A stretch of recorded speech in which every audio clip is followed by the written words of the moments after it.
Welcome to the Old Capital Real Estate Investing Podcast with Michael Becker and Paul Peebles. During this program, you will hear interviews with real-life successful investors who will share their stories and provide useful advice on how to acquire, finance, and operate apartment complexes.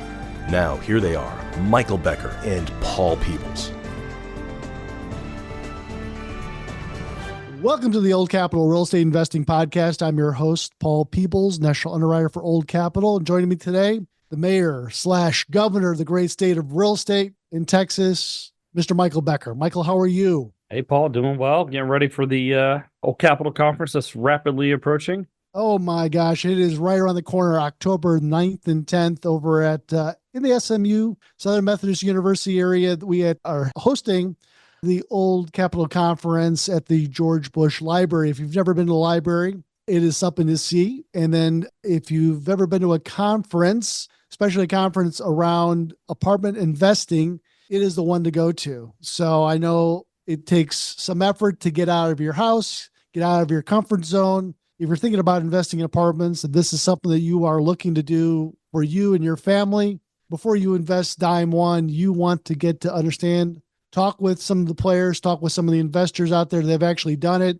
You want to put your big toe in the water and kind of figure out, does this make sense? And so go to the oldcapitalconference.com to register for the Old Capital Conference. So we certainly do appreciate that. Michael, any words of wisdom on the Old Capital Conference? Oh, yeah, it's a good event every year. We get to network and hear from people in the room that are actually out there doing deals like our guest today. Going to be on the panel I'm going to be moderating. In fact, yeah. So our guest today is a gentleman named Mark Allen. Mark, we've had him on the podcast a number of times, just kind of talk a little bit about the state of the market itself.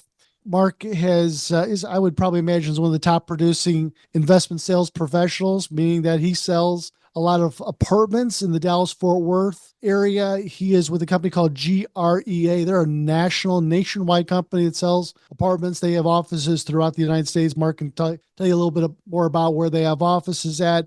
He's a graduate of West Point. He played sports at the academy. He was an artillery officer and put his life at risk as a war veteran. So we owe him a debt of gratitude. And of course, he's a husband and a father. I think, is it 2 kids these days, Mark, or is it 3 yet? 2 kids. Yeah. 2 kids. Fantastic. And he's participated in over 150 apartment transactions that he's sold, or he's been either the listing agent or the selling agent. He has been in the center of influence and kind of figuring out exactly what's going on. So I want to really turn to Mark to give us a little bit of an insight about what he's seeing in the market itself. And we had a little bit of good news last week when the Feds cut interest rates. Are we expecting apartment investors to come back into the market? So I'm going to turn it over to Mike, and let's talk with Mark Allen with GREA. Yeah, Mark, I know Paul did a brief introduction, but maybe kind of go through your background for those that are unfamiliar with you. Yeah, I'll touch just briefly and maybe a little more on GREA. So like Paul said, went to West Point. When you go to one of the academies, you got to pay back your education by serving in the military. And so I was in the Army primarily at Fort Hood, Texas, which is now Fort Cavazos down in Central Texas, and then decided to stay here in the great state of Texas and move up to Dallas-Fort Worth because real estate was hot. And I ultimately wanted to get into real estate, which I did full time, specifically in 2016. So I've been doing it for 8-9 years now, and but was investing in single family real estate prior to that. So fix and flip, creative financing strategies when I had no money, all sorts of different things. And then I've been with the same team here, although we've evolved over the years and maybe, I say unfortunately rebrand a couple of times, but every time I tell my clients, hey, we're changing our brand name, they say, that's great. What do you got to sell me? So I don't think it's that big of a deal. So we're now GREA. We were formerly part of Greystone, and we've been growing through mergers of established multifamily specialized investment sales brokerages across the country. We've recently added Raleigh-Durham in North Carolina, who covers the Carolinas, and then New York City. And we're in talks with a couple of different groups out west because we've got Portland on an island. We really want to be in Denver, Phoenix, Los Angeles, and maybe San Francisco and Seattle at some point too. So we've got 12 offices and I think 140 advisors or brokers across the country. And some of our offices have more of an institutional presence, but generally I think the bulk of it's going to be kind of the middle market, sub 50 million B and C class value add.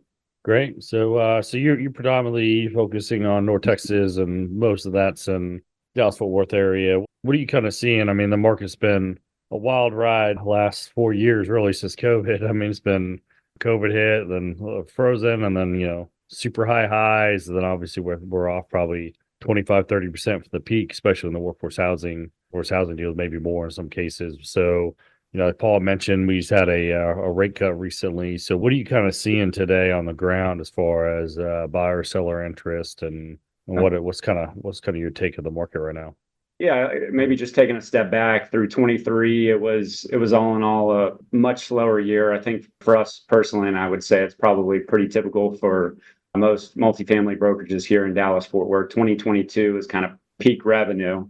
Maybe if you look, specifically T12 from like September or October from 22 into 21. But 2023 was really slow. The first part of 24, I remember speaking at an event that Old Capital held here locally in Dallas, and a lot of the folks in the room said, "Man, I really think you're going to be very busy in 2024." And I said, "I really don't know about that." But the first half of the year was really slow in Dallas Fort Worth. The first 4 months of the year, there were 32 listings, so about 8 listings per month. And so naturally, listings, well, I would say even BOVs is maybe a leading indicator. So BOV activity was generally slow. Listings were slow. So closings were slow. So we weren't transacting a whole lot in the first half of the year.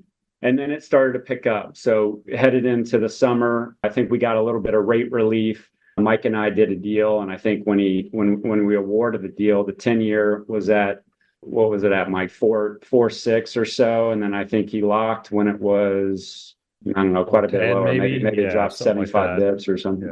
Yeah. So it was a good timing. So I think that spurred, that always seems to spur some investment activity. But also in the news, I think everyone was starting to expect that, the Fed wasn't going to continue to hike. They were pausing, and then, talks of a rate cut.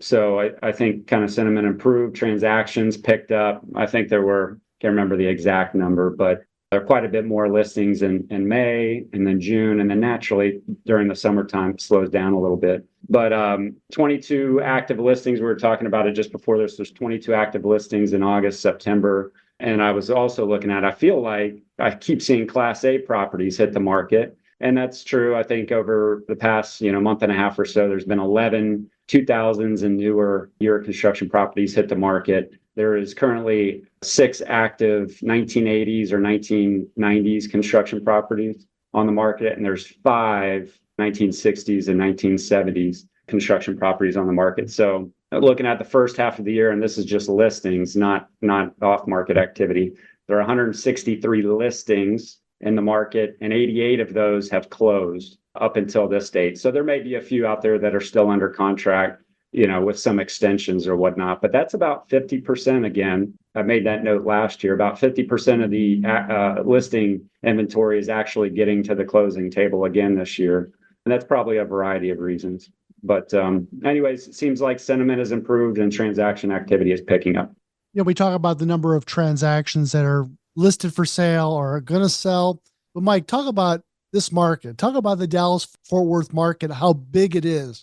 How many units are out there and how many properties are being built these days? I think people don't understand how big this marketplace is in North Texas versus some of these small towns, whether it's Tulsa or it is Albuquerque or it is Little Rock. How many units does Dallas-Fort Worth have? I think there's right around a million units in the market today. I'm not sure exactly how many number of properties, but it's growing. I think if you were to look in the last 20 years versus the 80s and 90s, and of course, 90s was a pretty dead time because of the savings and loan crisis. 80s was a very active development time, but we've had a heck of a lot more units under construction and delivered in the last 20 years, and probably even more so in the last 10, 15 years coming out of the global financial crisis. Yeah, Paul, I think it's around somewhere between 850,000 market rate apartment units. So then you add affordable and senior and student on top of that, probably to hit the million mark. And so if you're probably somewhere between the four to 5,000, somewhere, that kind of 4,000+ multifamily buildings market rate in Dallas Fort Worth. So Mark saying there's 22, I think you said that's actively on the market right now. So as a percentage, that's not a whole lot of 4,500 multifamily buildings out there, Paul. That's Correct. Pretty slow. I mean, I think we're probably off. Mark, tell me if you think differently, but I think we're probably off. Maybe from 2021, 2022, which were two very high volume years, we're probably off 70 to 75%. We're selling like 25% of what we did in those years, kind of relatively speaking. Yeah, I think last year we were down 80%. This year is probably going to be a little bit of an uptick. But yeah, and at the peak of the market, almost 10% of our inventory was turning over, which is about double what's typical. Usually a normal year, about 4 to 5% of our inventory. Last year, I think it was 2.3%. So it was down pretty considerably. So what are you seeing out there? So you predominantly focus on workforce housing, Mark. What's motivating our sellers today to sell, and what's kind of getting the buyers that are actually transacting or the ones that are bidding? Why are they actively trying to buy? Yeah, I mean, generally you still have some of the same motivations, the 5 Ds: death, divorce, partnership disputes, whatever the other two are. But all that being said, if you were to look at all the deals that are on the market today, over 50% of those are going to be maturity driven. And that's specifically in the workforce housing sector. Of course, I think there are 7 properties that were built in the last 5 years on the market. And probably the majority of those were just like new construction deliveries, merchant builders that are just building and leasing up and selling. So, the motivations really haven't changed, but definitely I think the concentration of motivation is leaning towards maturities, whether that be rate cap or debt maturities. And then the buyer pool, what's their main motivation? What are kind of some common things you're seeing? Just opportunity, just the values are off a third or so from where they were at the peak? Yeah, I mean, generally, I think, that's going to be it. When you look at the primary players in the middle market space, it's going to be quite a bit of syndicators, specifically in the 60s to 80s vintage, target market. I think majority of the buyer pool is going to be syndicators, which tend to be, maybe a little bit fee driven. I think some of these companies have obviously, grown quite a bit and are actively trying to do deals to cover overhead or whatever the case may be. But, I think everyone's kind of, all the macro indicators point to a soft landing right now. Seems like a lot of the big banks and economists that were maybe on the hard landing side have changed their tune, and sentiment has improved, and maybe expectation of a soft landing. So with elevated cap rates, and for those that can capitalize deals, I think it's been a great time to buy and hopefully put some flexible exit debt, operate well into a better environment, and sell or refinance down the road. And so what are you seeing when you mentioned cap rates? So your non-distressed deals, kind of your more stabilized type operations, kind of generally speaking, what are kind of some of the cap rate ranges you're seeing on like the 60s, 70s, 80s, and if any input on the newer stuff? -2 to about 8. I mean, cap rates are really all over the place, but I guess you said stabilized deals. So stabilized, like, out.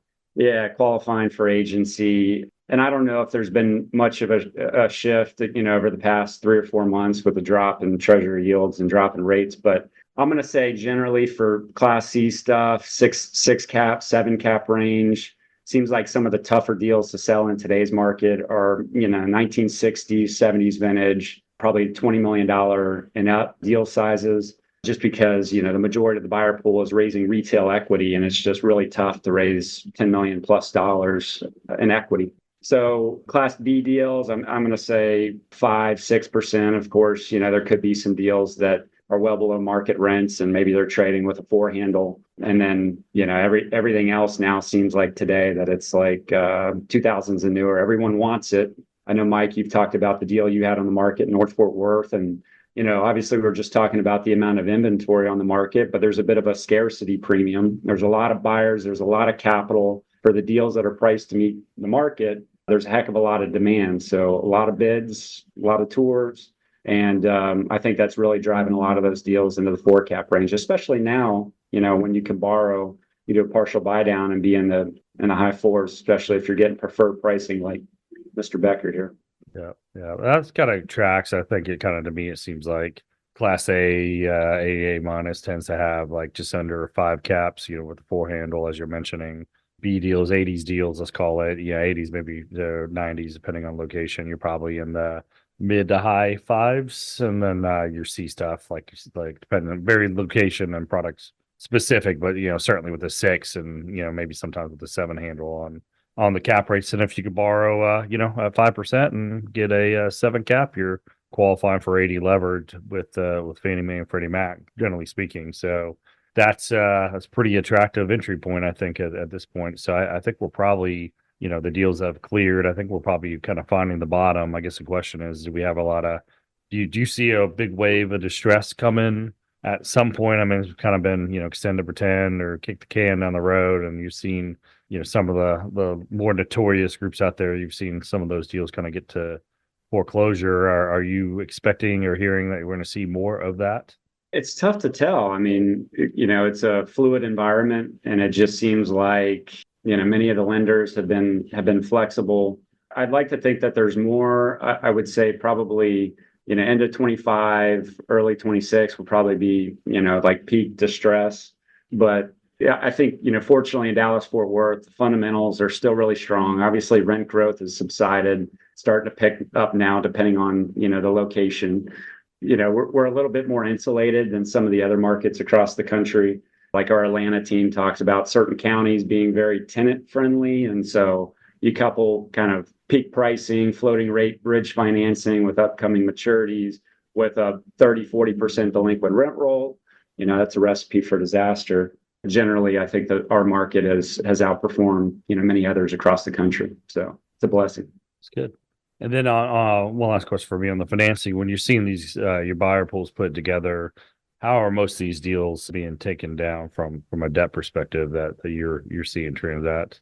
Yeah, I mean, I think it's tough for syndicators to go floating. Obviously there's a very strong case to go floating at this point too, but everyone kind of wants to reduce risk and fix the rate with some flexible prepay structure. So, the bulk is going to be agency financing, usually 5-7 year term debt with a couple of years of interest only, flexible prepay. There have been more deals that haven't qualified for agency financing. So we are doing some deals that require a bridge. Sold a deal recently where the buyer secured some kind of mission driven type financing through a large, national bank. And, I think there was some caveats with creating some kind of affordability or whatever the case may be. But, the deal probably sized for about 49% LTV with agency financing. And they were able to get 80% loan to value with some of the rehab there at like a fixed 6.25% rate. So I think it was pretty attractive compared to, some of the non-recourse debt fund bridge product out there. So you guys have worked on several transactions over the last couple of years together. One of the things I'm always curious about is that, Mark, when you market properties and have done a great job and you've kind of figured out who you think the buyer is going to be, and you may have 1 or 2 buyers, and then those guys have put together a letter of intent to buy the property. And now it's time to have the seller and the buyer actually chat. So the buyer wants to kind of talk to the seller. Seller wants to kind of figure out, is this a real buyer that wants to buy my property? So they want to do that before they accept the LOI. So tell me about what's being chatted about in a buyer-seller call these days, say, versus what it was, say, 2 years ago. And Mark and Mike, you guys can kind of talk, maybe not so much specifically on a deal that you guys closed, but just in terms of what calls are going on these days. Sure. So, yeah, I mean, it's a small market. There's constantly events going on, and I'm seeing some of my friendly competitors there. And, so we talk, and I think the market, talks generally as well. As we have relationships with these sellers. And so generally here, if deals fall out of contract and, you kind of find out who that buyer is. So, we all know it's a challenging environment, but at the end of the day, those who are consistently closing deals and not dropping them, I think it bodes well for the reputation. the calls are probably not a whole lot different. A lot of the same questions that are being asked, but an important question is have you closed everything that you've contracted, in the last 2 years? The other thing is just the pricing of assets. I feel like there's plenty of liquidity out there, but what I've found is that, it's frustrating as a broker sometimes to lose a listing and maybe the other competing broker is pricing it maybe 15% higher. They go out to market and maybe they capture a buyer that was above my valuation, but it's usually a little bit higher risk. And, I found that oftentimes, specifically with syndicators, it's going to be very tough to raise that equity if it's kind of an above market value. And of course, that's going to differ on every asset. But I think there's a value for every property that a buyer could go to contract. And maybe if they were 5-10% higher, they couldn't raise the equity for that deal. But if it's 5-10% lower and the returns are that more accretive, then, they're going to be able to raise that equity. How many resellers are you seeing go the surety route versus, taking the flyer? What's kind of about half and half? I think it depends. And I think there's an education process too, depending on the sophistication level of the seller. But yeah, I'd say it's probably generally around half and half. And so the less sophisticated sellers are taking the flyer to not lose as much money or, try to eke a couple more bucks out. Exactly. Yeah. And surety of close in today's market is obviously, everything if you've got a pending maturity. So, there's a variety of different case studies, that I won't talk about today, but where I've seen where, obviously tough decisions are needing to be made in today's market. You've got different options, whether that be a capital call and, extending the loan, paying down, all these different things going on, maybe refinance, cash in, refinance, or sell for a loss. So they're tough decisions that need to be made. But I think one of the things I would say for any seller out there that does have a pending maturity, get ahead of it. And then also, I think it's better to not overprice the asset. I think, almost guiding to what we deem as more market and then looking to negotiate from a position of strength versus maybe chasing down the market just from a broker's perspective. Mike, you've been on those calls too. Tell me a little bit about some of the things that you want to ask some of these potential buyers. Yeah, it's just as Mark was saying, certainty of close, I think, is a big part of it. And we want to make sure we kind of understand where the equity, the debt's coming from, the extent there's a 1031, which those are fewer and farther between. Those are certainly more and more attractive today than even, in the good times. The debt, making sure that's fully fleshed out, how they're going to finance the deal. The same things, have they dropped it? It's a pretty small world out there. We took the deal that Mark was mentioning that we had out in May, which is we got an extension request so it extended out actually, and it cost the guy to pass through a whole bunch of money to me to get the extension. It was a group that has a little bit of a flyer, but that had a 1031, a large 1031. So we felt okay with them, and they were willing to post a bunch of hard money out of the gate, which they did, and they've now released all that money to us. So pretty sure that closes. Everything seems like it's going okay, and that'll close at Halloween instead of the end of August. But that deal was like crazy. It just got attacked. We had over 50 offers and 70 something tours, as Mark was mentioning, was like A- deal. And some value added in a good part of Fort Worth with a good school district. So it had a lot of people. So we felt like if this group did stumble, they had money at risk, and then we could just go sell it to the next guy. And I don't have a loan maturity on me. I still have, 8+ years of term. So we can, our back was against the wall. And if my back was against the wall, I might have picked a different buyer, to Mark's point, that, if I needed to close in 4 months or I was going to have a maturity issue, I might have made a different decision. Yeah, absolutely makes sense. Mark, get your crystal ball out. We're getting towards the beginning of October here, going into January, February. Any words of wisdom to say, just individual investors that want to put their dollars back into the market? Are you a buyer? I mean, I know you sell real estate and you help a lot of folks out, but are you putting your own money into some of these transactions too?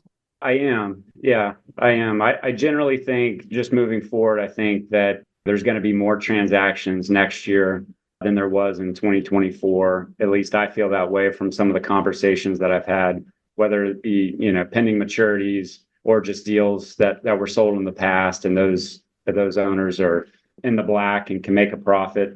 I generally feel like we're starting to see some more relief on property taxes and insurance. which is a really good sign. I think rent growth is still stagnant. I think if you look at some of the data that's out there, it seems to be rebounding a little bit, but it's really location by location dependent. I mean, that's both in the workforce housing sector, but also, Class A is probably more so affected by some of the new supply hitting the market. I think we start to have revenue rebound, and then we have some of this relief on the expense side, and then we have a lower cost of capital. And because of that, I think we probably have just a more clarity and a stronger sentiment. So we have more capital coming into the market, and more so on the retail side. I'd like to think, okay, we got the worst behind us. So moving forward, and all these things just kind of a confluence together, I think will make for price appreciation through, maybe into 25 and probably more specifically in 2026 and beyond. So I'm bullish for that reason. And specifically in Dallas, Fort Worth, like I said, I feel like we're a little more insulated here. We don't have some of the pain that many of the other markets have fundamentally. And because of that, I'm definitely, putting my money where my mouth is and investing in multifamily. Love to hear that. Also, too, you take 10 calls a day or a week or however. How many are people from outside of Texas wanting to buy, get some information? You want to educate them versus the people that are already living here and want to invest. Is there a breakdown between what you think that out-of-state people are wanting to see and the Texas people want to see? Yeah, if you look at the concentration of out-of-state investors, I think there's definitely more out-of-state and kind of the 90s or 2000s and newer space. But we're especially as a national company. Every week, I'm getting an introduction from Portland or New York office or wherever across the country. So there's definitely experienced groups that see that Dallas-Fort Worth has remained strong through this time and want to invest capital into Dallas-Fort Worth. So all that being said, obviously, if you're local, you have the leg up. You're probably seeing the brokers at local events such as the Old Capital Conference and some of the meetups and whatnot. And you can obviously swing by the office. So maybe those local investors have a little bit of a leg up from a relationship standpoint. Any words of wisdom, Michael Becker? Yeah, no, that's unfair business. That's part of it. So being local certainly does help. Yeah, no, I mean, I would kind of echo what Mark was saying. I mean, I'll probably put my own spin on it that, I mean, I think we've bottomed, and we're off the bottom on the Class A. I think that, the many deals that are out on the market right now, a lot of them are, like Mark said, the majority of them are, new construction. A lot of them just, straight out from the developer, and hearing some of the pricing guidance that are on these deals. And I went to the Cowboys game yesterday as we record this with some of Mark's competitors, and they're pretty damn confident they're going to set some pretty high comps on the, brand new Class A space, suburban Dallas. And so I think these like price per unit numbers are going to be pretty freaking healthy, Paul. And it's like impressive what I was hearing yesterday. So assuming that comes to fruition and those data points get marked on the fourth quarter, I think we get into Q1, the election's behind us, whichever way it goes. We've had another couple rate cuts in between now and the end of the year. The 10-year treasury probably stays in this range that we're in now, maybe drifts up or down a little bit. But, it seems like the capital's coming back. Fannie and Freddie are still very active. You got banks have been forcing payoffs. I've got a lot of payoffs, and now they're probably like, oh shit, I got to make loans or I go to business. So I think more and more liquidity starts kind of coming into the marketplace. So I think that as we go into next year, I think we should see these guys that have been kind of largely on the sidelines come off the sidelines. So, I mean, I think even in the workforce housing, it feels like we maybe have bottomed. I mean, there's going to be a few distressed trades that are out there. But, I mean, I think if you're waiting for the mission accomplished, all clear banner, no one's going to hang that. It feels like we're probably there. I mean, if you're not excited about putting money out at risk right now, I mean, this seems like one of the best buying opportunities since maybe, I don't know, 2011, 2012, something like that. It probably won't, as we talked about it on the last podcast, Paul, I don't think it's going to run for 10 years like this last cycle did. But, you got 4 years of, the winds at your back, I hope, and instead of just in your face like we were the last 30 months. So I think, pretty good time to be putting risk out there. I mean, like I mentioned, I'm buying a deal in Dallas and 90s vintage and had a value add component to it, but a great location, irreplaceable location, great quality product, so we're putting our money where our mouth is. The returns are outside, it's kind of a big value add return for a very much of a core kind of type of location, very, very high in neighborhood. So I think that, that deal was put together several months ago as well. And I think it's a great time to buy. I mean, I'm pounding my ring on the table. I think it's time to go. All right. You've convinced me. I get it. All right. If somebody wanted to get more information about you and great folks over at GREA, what's the best way for them to get a hold of you? Yeah, grea.com. Our properties webpage is pretty intuitive. If you want to look at our active inventory, you can email me at mark.allen@grea.com, or I stay pretty active on LinkedIn, so you can reach out to me there. Sounds great. Mark, thanks for spending some time with us today. I know you're very active, and if anybody wants some more information, talking with the top producer, Mark Allen's the guy you want to speak with. Michael Becker, always a pleasure. Thanks for spending some time with us. Yeah, looking I'm forward Paul to seeing Peebles. you. Yeah, seeing you at the conference, and Mark's going to be on the panel. I'm moderating, so we go to the oldcapitalpodcast.com. Is that the best place to go? You can do that, Old Capital Podcast, but go to the oldcapitalconference.com to meet the mayor/governor of the great state of real estate here in Texas, Mr. Michael Becker. Again, I'm Paul Peebles. Have a great day. Thanks for listening to the Old Capital Real Estate Investing Podcast. Please join us at oldcapitalpodcast.com to sign up for our weekly email updates. We'll see you next week for another great interview.